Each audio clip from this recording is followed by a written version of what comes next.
Comment créer des mots croisés avec Canva? Si je vous pose cette question, vous êtes exactement au bon endroit car dans cette vidéo, je vais vous expliquer très simplement comment vous allez pouvoir créer vos mots croisés à l'aide de Canva, de l'IA et d'un petit outil magique qui va vous faire gagner énormément de temps.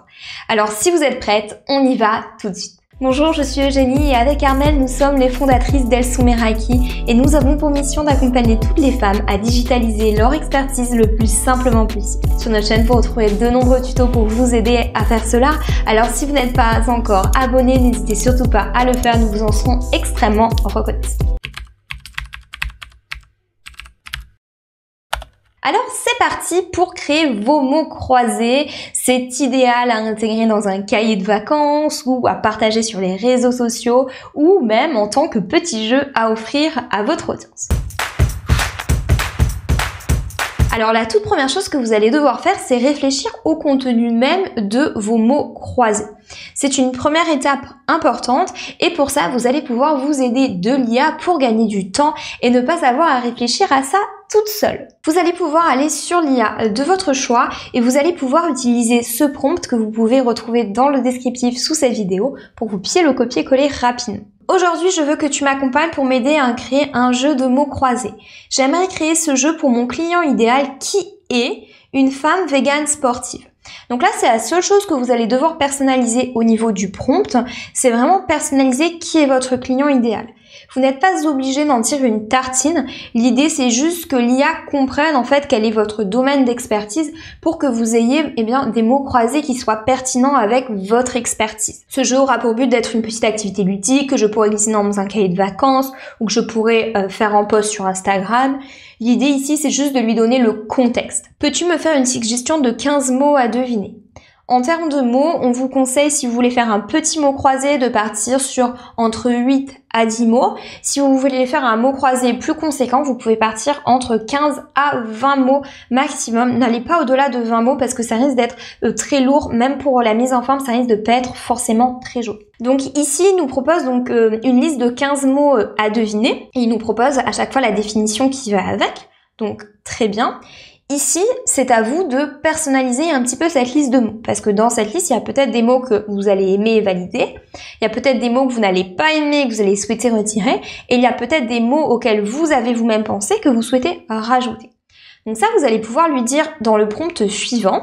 Et donc là, on va lui dire, je vais garder toutes les idées, sauf la 13 et la 15. Donc là, on lui demande d'enlever ses idées. Et on lui dit, est-ce que tu peux aussi ajouter le mot vegan avec sa définition? Donc là, vraiment, au début du prompt, vous lui précisez en fait qu'est-ce que vous voulez faire, qu'est-ce que vous voulez garder, supprimer, ajouter. Si tout est parfait, vous lui dites tout est parfait. Et ensuite, vous allez lui dire, peux-tu me présenter la liste sous cette forme? Mot à deviner, virgule, la définition. À la ligne, mot à deviner, virgule, la définition, etc., etc. Et donc là, il va vous présenter les différents mots, tac, tac, tac, tac, sous ce bon format. Bien entendu, ici, faites bien attention aux définitions. N'hésitez pas à les retravailler si vous le souhaitez. Soit vous pouvez lui dire tout de suite, modifie-moi la définition de cardio par ça, la définition de stretching par ça. Soit vous pourrez le faire plus tard. C'est à vous de voir. Donc ça, c'est la première étape. Ça va être l'étape, en fait, préalable où vous allez vraiment réfléchir au contenu de vos mots croisés. Une fois que vous avez cette liste, vous allez pouvoir aller sur notre fameux petit outil magique qui va nous permettre de gagner beaucoup de temps et vous retrouverez également le lien dans le descriptif. Ça s'appelle Puzzle Maker Discovery Education Criss-Cross. Bon, c'est tout un programme, c'est pour ça que vous avez le lien, vous pouvez cliquer dessus directement. Et cet outil, en fait, va vous permettre de créer votre grille de mots croisés. Puisque une fois qu'on a tous ces mots, la difficulté, ça va être vraiment de les mettre à la verticale, à l'horizontale, de les superposer, de mettre les bonnes définitions, les bons numéros, etc. Donc c'est assez complexe à réaliser seul. Donc cet outil vous sera vraiment très précieux parce que ça va vraiment vous faire gagner beaucoup de temps. Donc là, ce que vous allez faire, c'est que vous allez tout simplement copier votre liste et vous allez venir le coller au niveau de l'étape 2. L'étape 1, vous n'êtes pas obligé de la remplir. Et ensuite, vous cliquez sur Create My Puzzle. Et donc là, il va créer vos mots croisés pour vous. Donc voilà notre grille qui nous a créé.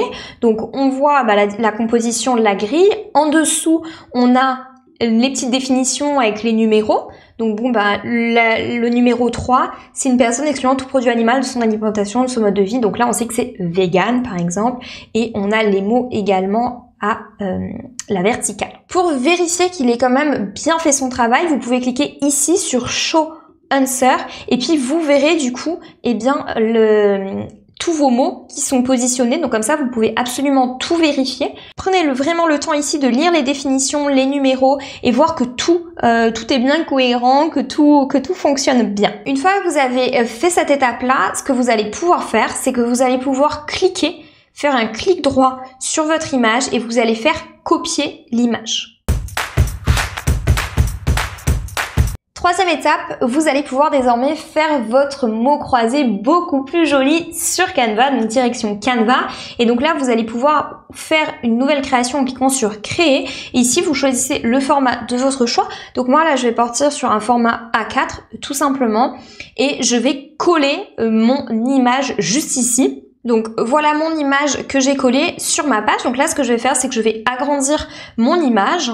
Hop, pour la faire quasiment de la totalité de ma page. Une question que vous pouvez tout de suite vous poser, c'est où est-ce que je vais vouloir faire apparaître mes indices pour que les personnes devinent les mots. Deux options. Soit vous décidez de faire comme nous avions fait dans notre cahier de vacances, on avait une note grise sur une page et puis à la deuxième page, on avait nos indices. Ça, c'est la première possibilité. Sinon, la deuxième possibilité, c'est de faire votre grille un petit peu plus petite. Hop. Et de garder de la place en bas de la grille et en fonction de votre grille, ici par exemple sur le côté, vous voyez, ça nous laisse également de la place pour glisser nos définitions. Donc là, c'est vous qui voyez ce que vous souhaitez faire. Une fois que vous avez positionné au bon endroit votre grille, vous pouvez tout de suite renommer votre création, comme ça c'est fait, et puis vous ne perdrez pas cette création, au moins vous la renommez. Une fois que vous avez ça, vous allez pouvoir créer vos cases. Donc pour créer vos cases, vous allez aller dans les éléments, et ici vous allez cliquer sur Tableau. Et en fait, ce qu'on va faire, c'est qu'on va utiliser cette fonctionnalité de tableau pour reproduire toutes les grilles de nos mots croisés. Donc, ce qu'on va faire, c'est qu'on va sélectionner nos lignes. Donc, on va rester sur la touche majuscule enfoncée et on va donc supprimer 3 lignes et on va juste garder une ligne. Et on va commencer par refaire ces 4 cases ici. Donc je vais rajouter une case supplémentaire, je vais bien positionner ma souris sur l'angle pour que le petit plus s'affiche et qu'une case supplémentaire vienne s'ajouter. Je vais également sélectionner tout mon tableau, toute ma ligne, en sélectionnant bien l'angle. Et je vais donc personnaliser les couleurs pour que ça soit aux couleurs de ma charte graphique. Donc je vais cliquer sur bordure, je vais ensuite cliquer sur couleur de la bordure et je vais choisir la couleur de ma charte graphique.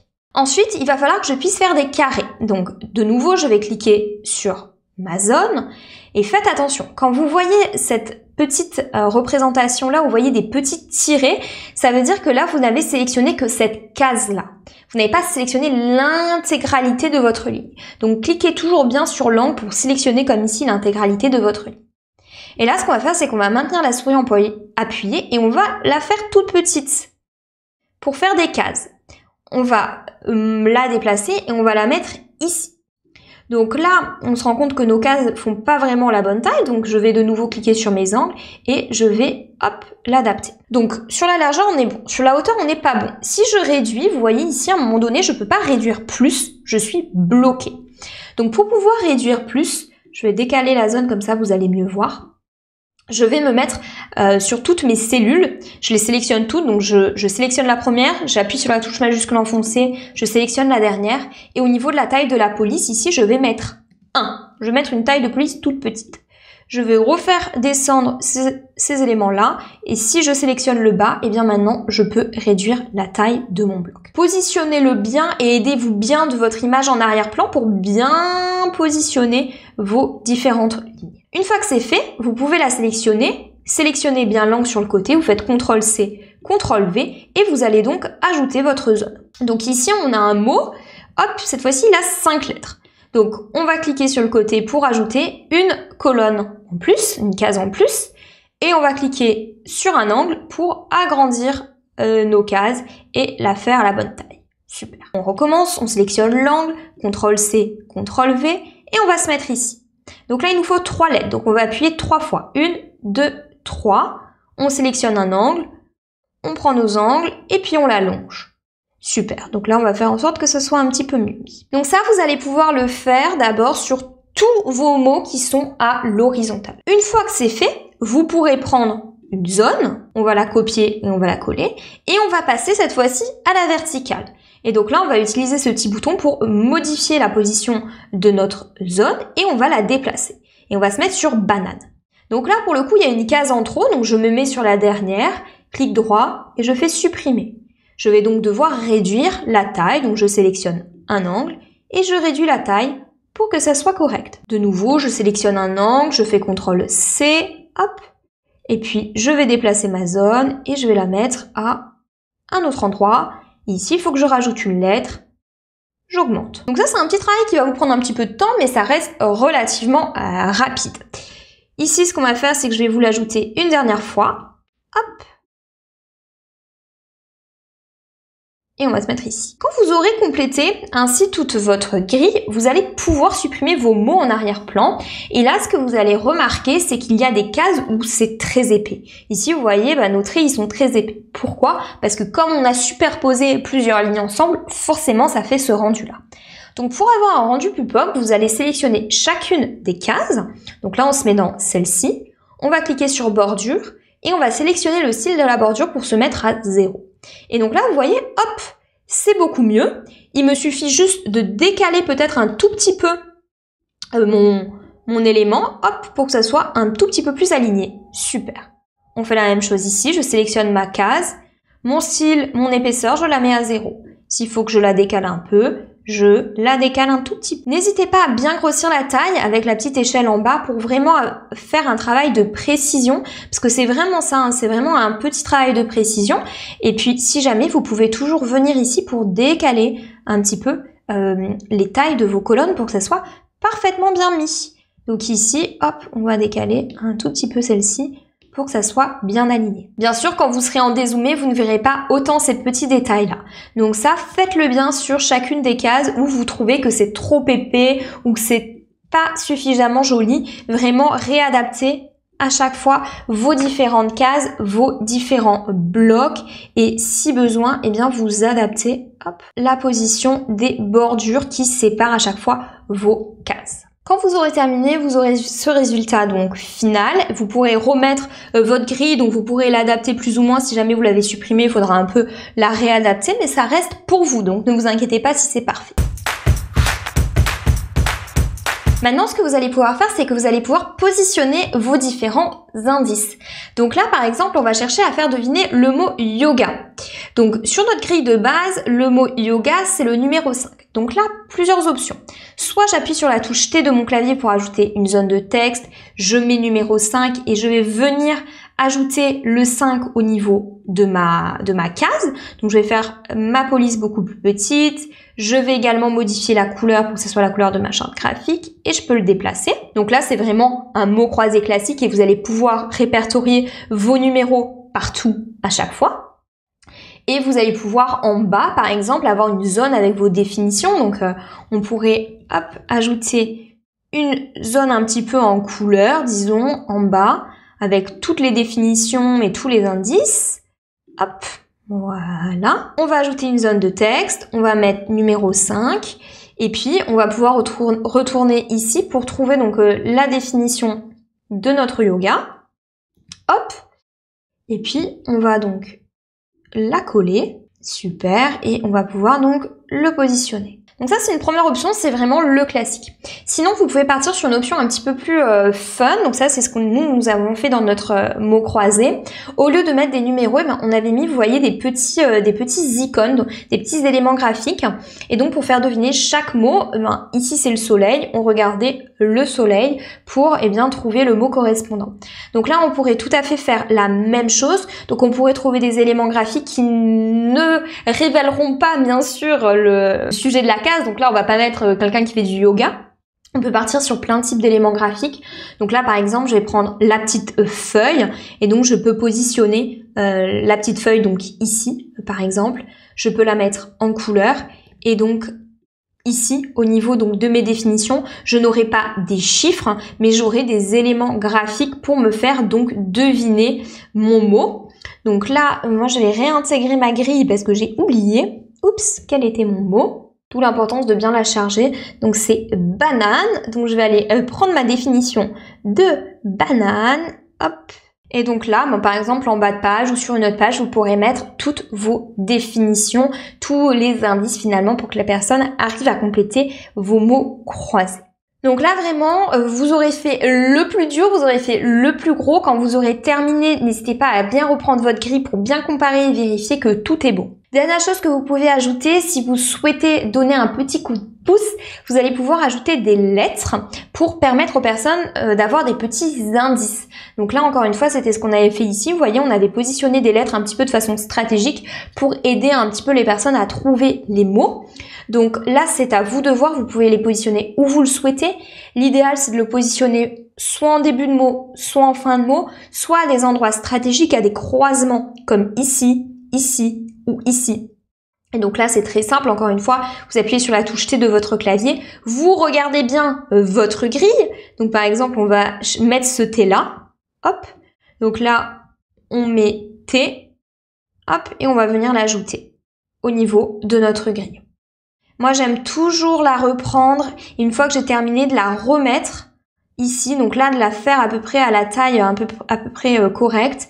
La mettre en arrière-plan pour vérifier en fait que tout soit correct, tant au niveau des numéros, que des mots, que des lettres que j'aurais mis en indice, etc. Donc de toujours bien vérifier parce que ça va tellement vite de mettre par exemple une case en plus ou de se tromper d'une case lorsqu'on veut mettre un numéro ou une lettre. Donc faites vraiment bien cette étape de vérification. Quand vous avez terminé, c'est le plus fun qui reste puisque vous allez pouvoir vraiment personnaliser le design de vos mots croisés en mettant des petits éléments graphiques à droite et à gauche. Au niveau des mots-clés, vous pouvez taper le mot-clé abstract et dans les illustrations, vous allez pouvoir chercher des petites formes un petit peu, abstractes, tout simplement. Et vous allez pouvoir mettre des éléments graphiques pour tout simplement illustrer votre... Hop, vous allez pouvoir glisser des petits éléments graphiques pour apporter une illustration et quelque chose d'un petit peu plus sympa au niveau de vos mots croisés. Vous pourrez bien sûr ajouter ensuite un titre. Ici, n'hésitez pas à mettre cette zone sympa. Donc vous voyez, vous pouvez vraiment faire plein de petites choses assez sympathiques en termes de mise en forme. Et voilà, vous savez tout. Vous savez comment créer vos mots croisés directement et gratuitement depuis Canva avec l'aide de l'IA et notre petit outil magique. Si ce tuto vous a plu, n'hésitez pas à nous laisser un petit like, ça nous fait toujours très plaisir. Et sachez que nous avons plein d'autres tutos pour vous aider à prendre en main Canva sur notre chaîne. Donc n'hésitez pas à aller y faire un tour également. Et si vous voulez aller plus loin dans l'apprentissage de Canva, sachez que nous avons un abonnement mensuel Canva Expérience à tout petit prix qui vous enseigne comment créer plein de formats de jeux, qui vous apprend à créer un cahier de vacances, qui vous apprend à créer des e-books, des sites internet, mille et une choses avec Canva. Vous avez également accès à des kits de templates qu'on crée spécialement pour vous chaque mois. Vous avez le lien dans le descriptif si vous souhaitez en savoir plus sur Canva Expérience et si vous avez la moindre question surtout, vous n'hésitez pas à les poser dans les commentaires. Et je vous dis à très vite.